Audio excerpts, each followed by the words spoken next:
오늘날 뉴질랜드의 보호구역 섬들에는 수십 마리의 크고 녹색인 날지 못하는 앵무새들이 살고 있습니다. 바로 카카포 앵무새입니다. 각각의 카카포는 이름과 마이크로칩을 가지고 있으며 마치 하나의 대가족처럼 과학자팀 전체가 각 개체의 운명을 돌봅니다. 하지만 불과 반세기 전만 해도 그런 가족은 상상조차 할 수 없었습니다. 시간을 거슬러 수십 년간 거의 성과 없던 수색 끝에 마침내 이종의 생존 개체들을 발견했던 뉴질랜드의 깊은 산속으로 가봅시다. 언뜻 보기에는 오랫동안 기다려온 승리처럼 보였습니다. 하지만 자세히 들여다보니 끔찍한 사실이 밝혀졌는데 발견된 모든 개체가 전부 수컷이었던 것입니다. 암컷은 단 한 마리도 없었습니다. 과학적인 관점에서 보면 이 종은 번식할 상대가 전혀 없었기 때문에 이 시점에서 멸종된 것으로 간주해도 무방했습니다. 그럼에도 불구하고 오늘날 이 새들은 18마리가 아니라 200마리가 넘습니다. 암컷 한 마리 없는 완전한 막다른 길에서 어떻게 살아있는 하나의 개체군이 생겨날 수 있었을까요? 그리고 왜 구조된 후에도 이 종은 몇 년 동안 한꺼번에 수십 마리의 새끼를 낳다가도 마치 무언가가 대신 결정이라도 하는 것처럼 몇 년간 거의 번식을 멈추기를 반복했을까요?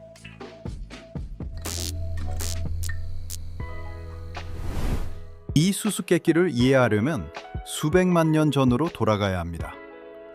뉴질랜드는 오랫동안 본토와 단절되어 있었고 현지 새들은 비행 능력을 유지할 이유가 없었습니다. 그렇게 땅 위에서 완전히 생활하게 된 크고 무거운 앵무새가 나타났습니다. 하늘에서 오는 유일한 심각한 위협은 과학에 알려진 가장 큰 독수리인 거대한 하스트 독수리였는데 이 독수리는 낮의 시력에 의존해 사냥했습니다. 그래서 카카포는 야행성이 되었고 도망치는 대신 그 자리에서 얼어붙는 법을 배웠습니다. 하스트 독수리는 인간이 나타난 직후 주된 먹잇감을 잃고 사라졌습니다. 이 앵무새는 강하고 달콤한 사양 냄새를 가지고 있는데 이 냄새는 수세기 동안 새들이 빽빽한 밤의 숲에서 서로를 찾는 데 도움을 주었습니다. 이것은 생존 전략의 약점이 아니라 성공적인 전략의 일부였습니다. 하지만 인간이 족제비과에 속하는 후각으로 밤낮을 가리지 않고 사냥하는 육식 동물을 본토에 들여왔을 때 그 자리에서 얼어붙는 습관과 강한 냄새는 보호 수단에서 사형 선고로 바뀌었습니다. 새로운 포식자들은 이 손쉬운 먹잇감을 놀라울 정도로 빠르게 해치웠습니다. 불과 수십 년 만에 본토의 개체군은 거의 전멸했는데 수천 년 동안 이 땅에서는 비슷한 일조차 없었던 일이었습니다.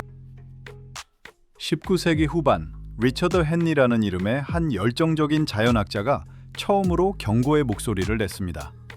그는 직접 수백 마리의 새를 이웃섬으로 옮겼는데 당시 그 섬은 포식자들로부터 안전한 피난처로 여겨졌습니다. 그 시도는 실패로 돌아갔습니다. 포식 동물들이 불과 몇 년 만에 직접 헤엄쳐 섬에 도달했고 새로운 개체군을 거의 전멸시켰기 때문입니다. 하지만 고립된 섬으로 이주한다는 아이디어 자체는 그와 함께 사라지지 않았습니다. 수십 년 후 바로 이 리처드 헨리의 아이디어가 오늘날 수십 마리의 살아있는 새들이 철저한 보호를 받으며 나라의 여러 섬에 서식할 수 있게 해준 바로 그 현대적인 종 보존 프로그램의 기초가 되었습니다. 20세기 중반에 이르러 이 종은 거의 전설 속에만 남은 유령 같은 존재가 된 듯했습니다. 특별 자연보호국은 생존한 새들을 찾기 위해 거의 25년 동안 나라에서 가장 접근하기 어려운 산악지역으로 탐험대를 보냈습니다. 이러한 노력의 결과는 거의 전무했다. 겨우 몇 마리의 새를 포획하는 데 그쳤고 그마저도 대부분 몇 달 안에 포획 상태에서 죽고 말았다. 수년간의 탐색이 완전히 헛수고였던 것처럼 보였다. 하지만 겉보기에는 완전히 실패한 듯했던 바로 그 세월이 자신도 모르는 사이에 훨씬 더 중요한 발견을 위한 발판을 마련해주고 있었다. 그 발견은 곧 이루어질 것이었고 종 전체의 운명에 대한 인식을 완전히 뒤바꿔 놓을 것이었다. 1970년대 중반 새로운 탐색의 물결이 마침내 결실을 보았다. 외딴 산악 지역에서 이 종의 살아있는 새들이 발견된 것이다. 수년간의 실패 끝에 찾아온 이 소식은 진정한 승리처럼 보였다. 하지만 기쁨은 오래가지 않았다. 자세히 살펴보니 발견된 개체는 전부 수컷이었고 암컷은 단 한 마리도 없었다.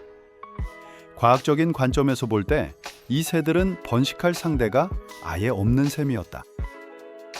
이 암울한 발견이 있고 불과 몇 년 후 연구원들은 뜻밖에도 멀리 떨어진 남쪽 섬에서 또 다른 개체군을 발견했다. 이번에는 그 수가 훨씬 많았고 첫 번째 개체군과는 전혀 다른 모습이었다. 가장 중요한 것은 이 새들 중에 마침내 암컷이 있다는 점이었습니다.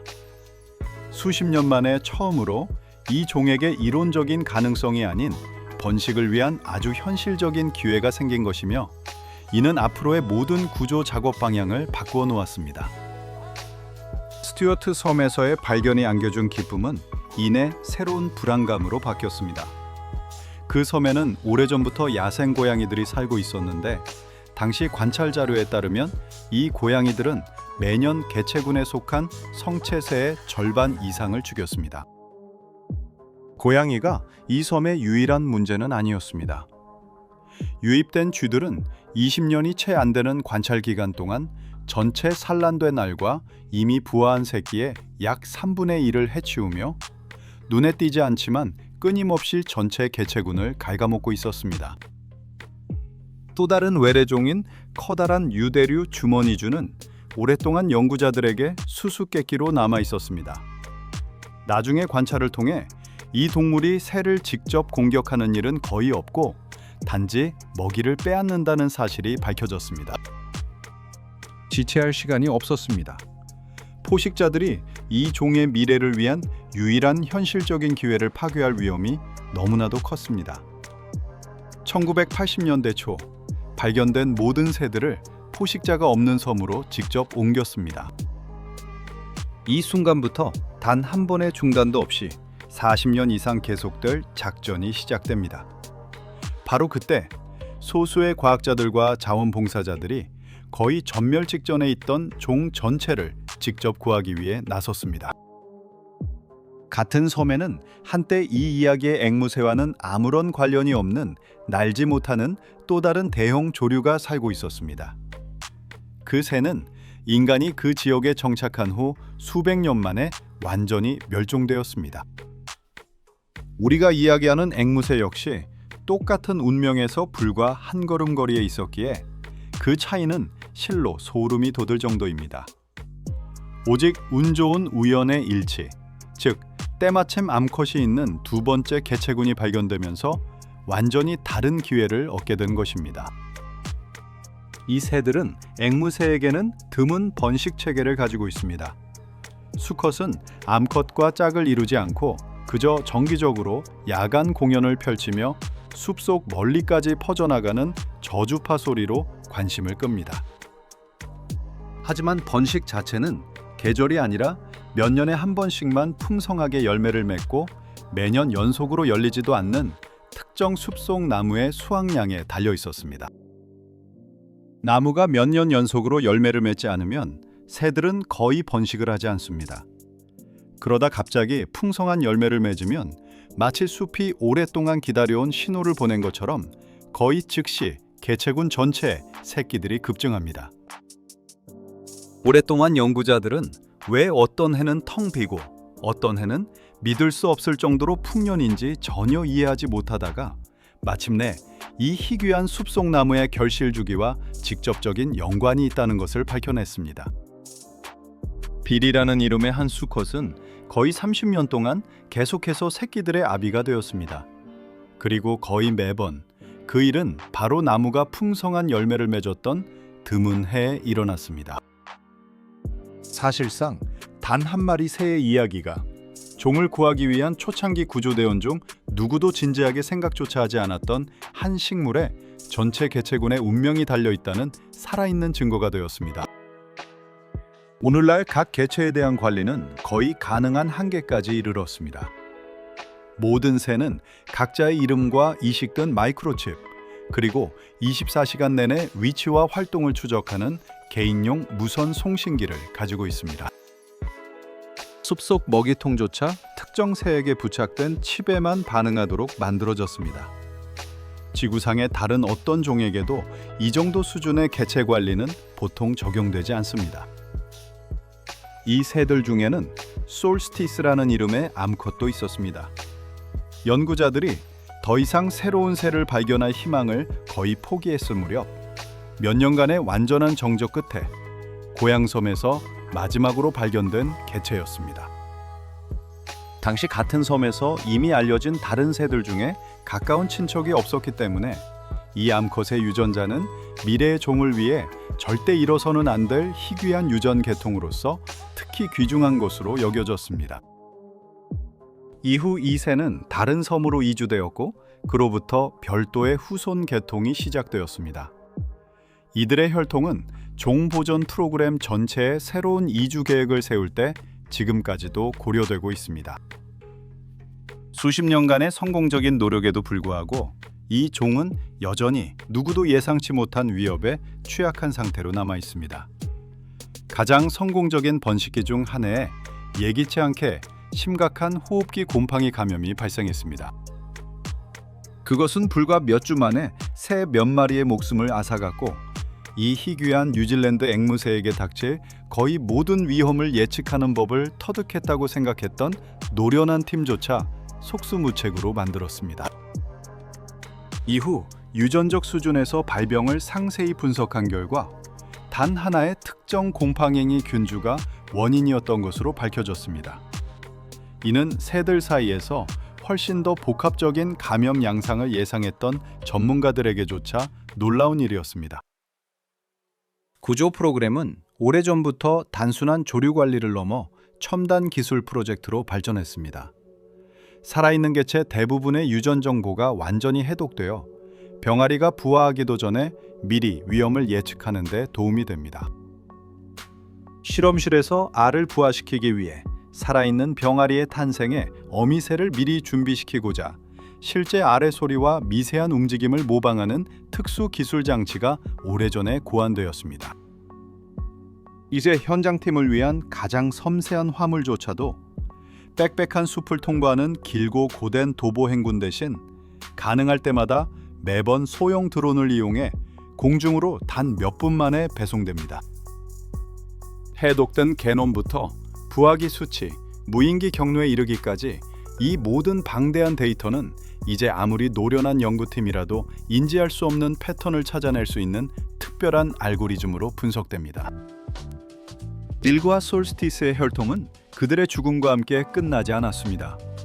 이 두 새의 후손들은 오늘날 현존하는 전체 개체수에서 상당한 부분을 차지하고 있으며 이는 물론 결코 우연이 아닙니다. 전문가들은 근친 교배를 피하고 이종 전체의 유전적 건강을 위협하지 않기 위해 미래 이주 계획을 세울 때 이 두 새의 혈통을 여전히 기준점 중 하나로 사용하고 있습니다. 거의 40년 동안 본토에서 이 종이 완전히 자취를 감춘 후 소규모의 새 무리가 세계에서 가장 긴 포식자 방지 울타리 중 하나로 둘러싸인 보호구역으로 처음 옮겨졌습니다. 하지만 몇몇 영리한 새들은 네프리스tumnum하다고 여겨졌던 울타리를 넘어가는 방법을 거의 즉시 찾아냈습니다. 전문가들은 바로 이 고집센 종의 특정한 습성에 맞춰 울타리 구조를 즉석에서 보완해야만 했습니다. 오늘날에는 이미 230마리가 넘는 새들이 보호를 받고 있으며 각각 자신의 이름과 마이크로칩을 가지고 있습니다. 그리고 그중 일부는 거의 반세기 만에 처음으로 고립된 섬뿐만 아니라 본토에서도 다시 살아가고 있습니다.